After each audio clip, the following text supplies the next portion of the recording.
Good morning and welcome to Positively Milwaukee. After more than 36 years with the Racine Police Department, Chief Art Howell has retired his badge. Howell was the first black police chief in Racine. He's widely known for community policing and bringing people together. His commitment to his hometown has never failed.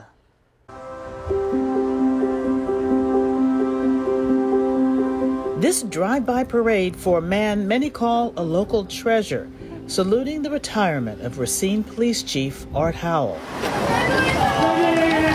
Howell got hundreds of well wishes the day of his retirement. Hey, Chief, I hope you have a happy retirement. Here are just a few.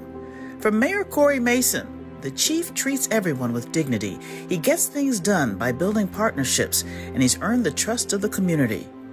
From Racine County Executive Jonathan Delagrave, Chief Howell will undoubtedly go down as one of the finest community leaders Racine County has ever seen. From Racine native and former NBA legend Caron Butler, thank you for being an example we all needed. Seeing is believing. We're so polarized today, and you've been able to be a leader that works with bipartisanship. Any secrets to that? So actually there is one secret, and it's just don't choose sides. We have people of different political persuasions throughout the community, and I never try to choose sides because there's this common denominator that we all want. We all want a safe community, we all want a crime-free community, we all want a higher quality of life. Chief Howell treated his job as more than law and order. It was about reaching out to people. My success here is 100% connected to community relationships. Like his strong support of the Cops and Kids reading program featured in Positively Milwaukee. So when you connect with people and you listen to what they need, I understand what I need to do from a law enforcement perspective, but then there's other elements that contribute to the quality of life in a neighborhood. And so the community connections are literally what makes our department successful. Going out into the community, that's where you figure out what your purpose is.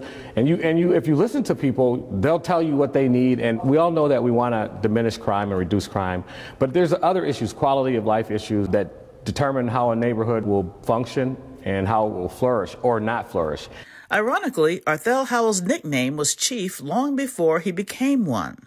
So even before you became Chief, when you were just a young man, people were calling you Chief. Yeah, I got used to it early on, and it's a nickname, and I have a funny story. My wife called me Chief in public once, and after I became chief, and the person that was nearby said, "Oh, that's neat. You know, she refers to him as Chief." I said, No, that's not like the police chief.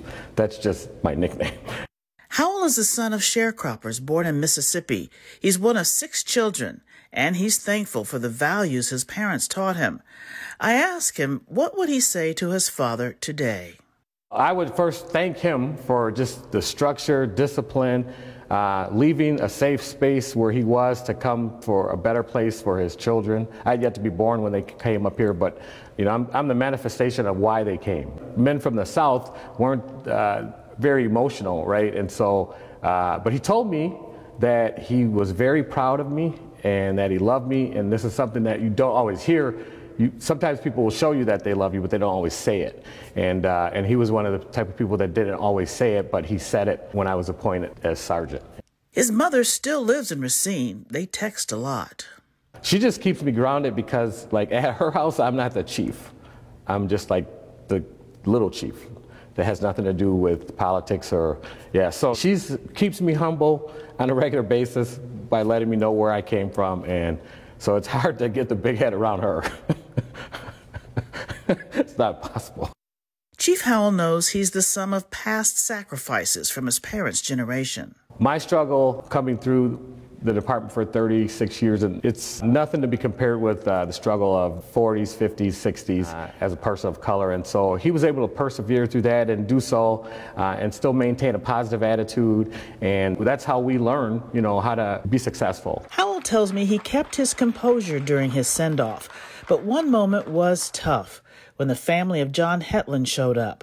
Officer Hetland was killed in 2019 during an armed robbery. Yeah, I got a little emotional. When we had a farewell motorcade, the Hetland family came by, and I was in pretty good shape until they drove by, because it reminded me of the sacrifice that officers make. Up until that time, June 17th, 2019, we hadn't lost an officer in the line of duty here since 1974, so I was 12 years old. We had never experienced that. We all knew John, and John was, you're not going to find people who were enemies of John. To process that was very difficult. But the chief is proud of how Racine rallied around the department. Howell says we must stress our commonalities. So we just have to find a way to bridge this gap between those two spaces, because we all share like the same community. And in our community, you know, you can have a $500,000 house and a few blocks away, a $50,000 house. So we have to share this space. We have to figure out a way that we can do so in a non-confrontational way. Chief Howell leaves the department with pride and respect for the men and women who wear the badge. It's a noble profession, even when we have some of the backlash. And when he's gone, Howell wants people to think of him not only as an officer, but a man who cherished his hometown. I would just hope people would remember that he actually cared about the community, about the officers that worked with him, about his family, and it was more than just a job. It was more of a calling. It certainly was. Now, Howell is planning to volunteer to help finish a $2 million community center. It was started by Pastor Jetty Lee Cornett, who passed away before it was finished. Chief Howell promised to complete his vision, so he plans to stay very busy.